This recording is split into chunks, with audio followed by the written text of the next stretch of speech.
August 10th is my birthday, and I had just turned 14 years old.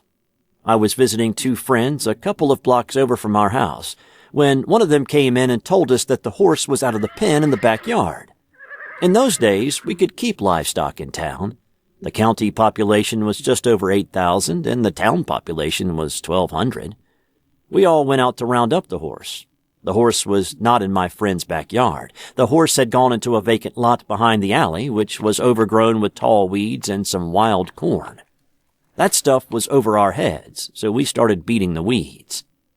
I was moving along at a pretty good clip and stepped through a clump of pretty heavy stuff and right into the back end of that horse. Now that horse let out a squeal, jumped forward, and hunched up. I thought, oh, he's gonna kick. I grabbed for his tail. It's true, if you can get a horse's tail and hold it hard enough, he won't kick. But you have to get the tail. I missed. I went sailing through the air and hit the ground on my back. I got up and thought, that's strange. Why don't I hurt? He got me right in the pit of my stomach. My friends, who were identical twins, came bolting through the weeds and stood over some body lying on the ground. I was one of the few in town who could actually tell the twins apart, even when they weren't standing together. The twins picked up this body, whoever he was, and ran toward their house carrying him. I went with them and tried to talk to them. They weren't paying any attention to me at all. That pissed me off, and I grabbed one friend by the shoulder. My hand went right through his shoulder. He gave kind of a shudder, looked around, and kept going. I followed them up the stairs into their back porch and into the kitchen. Well, I tried to follow them, that is, but the kitchen door slammed shut right through me. Man, you think that isn't startling? Let me tell you, it is very startling. I was sort of getting the impression that everything was not as ordinary as it had been that morning when Mom told me to round up my friends for a party. I was inside the kitchen before I could think about it, and then in the living room where my friends were putting this body on the couch. I could see that his belt buckle was practically smashed. I looked closer and discovered that was my belt buckle. What was this guy doing with it? I had never seen him before in my life.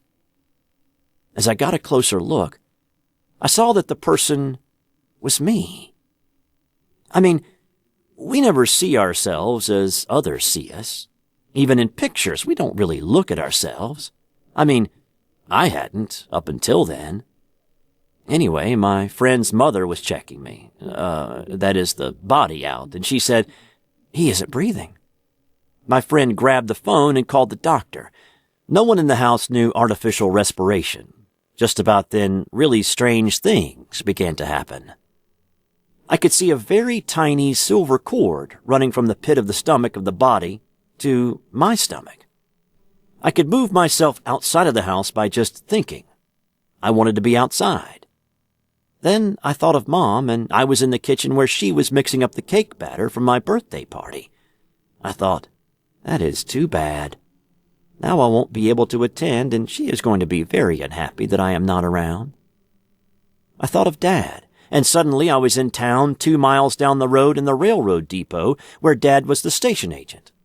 He gave a kind of startled jerk, looked around, right through me, said, that's strange, and went back to work.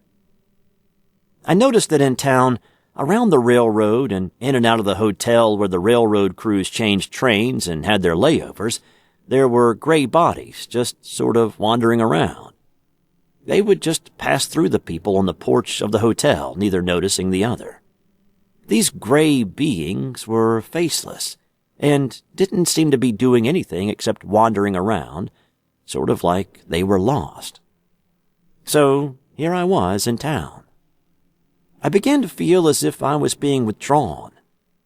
I was now standing in the corner of the room with my body. My friend was on the phone. He said that the doctor was on his way. The doctor was 15 miles out of town. The room seemed to be receding, getting smaller and smaller. I was then inside some sort of dark place that was getting darker and darker. It started whirling around me, and I was feeling intense vibration inside my body. It was so powerful that I thought I was going to be dissolved. Just when it got so powerful, I thought I was a goner. I was out of the tunnel, if that is what you can call it. I was in a place of total darkness.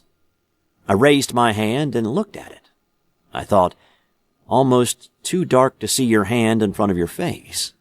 What is this place? I looked around, and I seemed to be standing on something solid, but I couldn't see it. I felt my body, and I was wearing clothes, but they seemed to be of a much finer fabric than my t-shirt and blue jeans. I thought, well, this seems to be it. I must have bought the farm. I am dead. So this is what it's like. Nothing. Nowhere. I was standing there puzzled when I noticed a tiny light, which seemed to be way off in the distance. I was looking, and it slowly seemed to be getting larger. Not brighter, but larger. In a very short time, the light was very large, just a little larger than a person. I could see a person inside the light. The light was bright, but not glaring. It did not dazzle the eyes. It got close enough for me to look at what was inside. There was a very soothing, very strong, but not overbearing thought in my mind that said, "Childing, do not be afraid. We will not harm you in any way." I thought, this is very strange. What is a childing? I was answered almost immediately with the thought, in a moment, what do you have to show us? Now I have to stop here for a moment with a definition. This being, besides being about 8 feet tall, was made of light. The planes in the face were all of light. There was this sense of absolute acceptance, complete and total acceptance. It was around and through me. Seemingly this being was made of 2 beings. There was a sense of it being both male and female, the perfect blending of the 2 attributes. From now on, I shall refer to them as they, because that is what they were and are. Anyway, when they said, "What do you have to show us?" around us sprang up many images. I have to call them images here, as we cannot describe what I was experiencing. They were 360 degrees around us. It seemed that every thought, emotion, action, and word that I had ever had up until then was embedded in those images. I could see connections between a thought over here and way over there, a long time later, a repercussion. I could see words there and right over here. I could see repercussions. Boy, could I see repercussions. Also, I experienced every one of those situations all over again. Now, you must understand, this was all going on simultaneously. Here, our brain can only hold one conscious thought at a time, and we seem to feel only one emotion at a time. I saw that many of my thoughts created real, hard, tangible, and physical things. Many of the things I had done, thought, emoted, acted, with absolutely no idea of any repercussions, were pointed out as rather drastic errors of judgment. Not bad, just errors. Other things were pointed out to be extremely beneficial to me and to others. Things I thought would get me on the greased slide to the hot spot down below were treated with a rather vast, gentle amusement. It seemed to take forever, and was over in a moment. When it was over, I said, "Who are you? You are not Jesus, because I don't believe Jesus looked like you." They said, "Childing, we are yourselves of your own far future. We are who you are learning to become. Without us, you cannot be. Without you, we are not. We are who Jesus referred to as my Father. Now that is strange, I thought. You need to understand, there was no air there. I was not talking in the sense we talk here, yet I could talk. So I said, "What is this all about? What is happening?" They said, "You are here before your time. An accident." As to what this is all about, you are in a physical body to learn to care about others and to acquire knowledge. That is the sum totality of physical life. I said, "I saw that many of my thoughts became actual physical things. How is this possible?" They said, "Thoughts are things. What you image with emotion is what we must give you in order for you to learn to become us.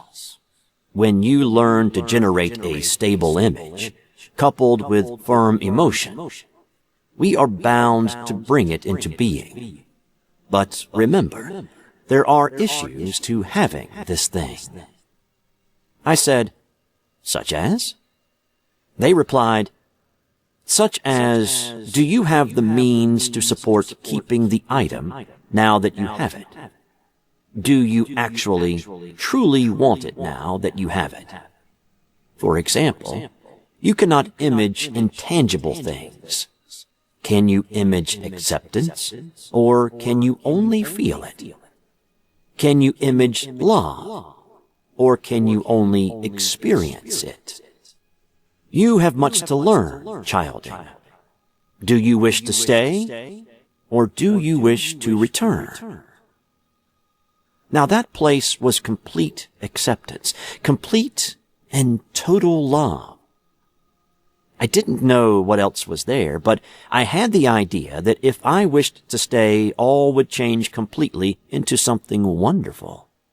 And I knew that if I said I wanted to stay, I could. But I sensed that I would have to be born again into a physical body later. My reaction, "But I am only 14 years old." I was standing in the corner of my friend's living room, watching the doctor prepare a 6-inch hypodermic needle.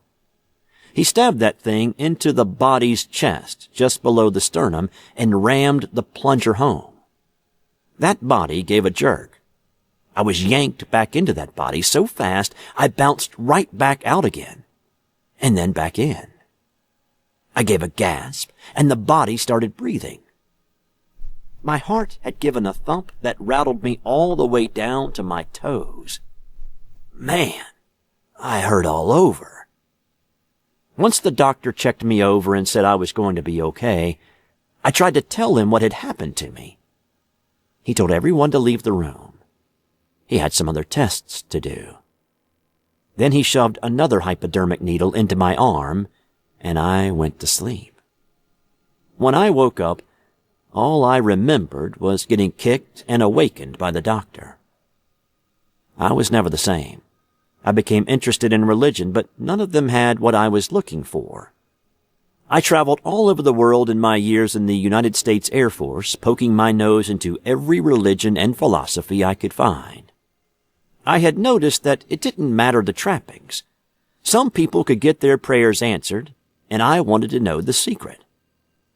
In 1971, after taking EST and attending Silva Mind Control basic and advanced trainings, I recovered the memories.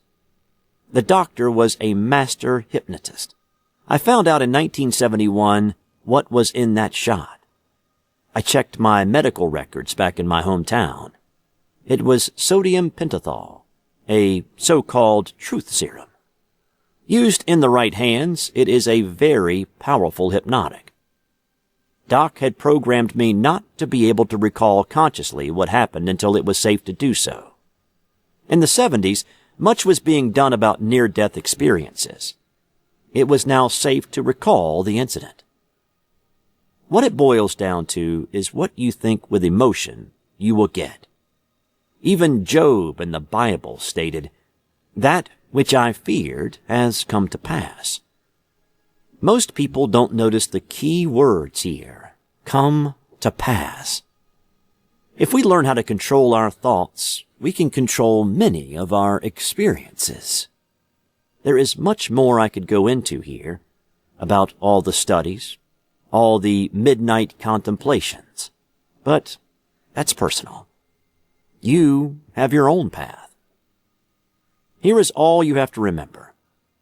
What you think with emotion is what you will get. It doesn't matter the thought or the emotion. If the thought is beneficial and the emotion is non-beneficial, the results will be scattered, but you will get it. If the thought is beneficial and the emotion is beneficial, you will get it. If the thought is non-beneficial and the emotion is non-beneficial, you will get it.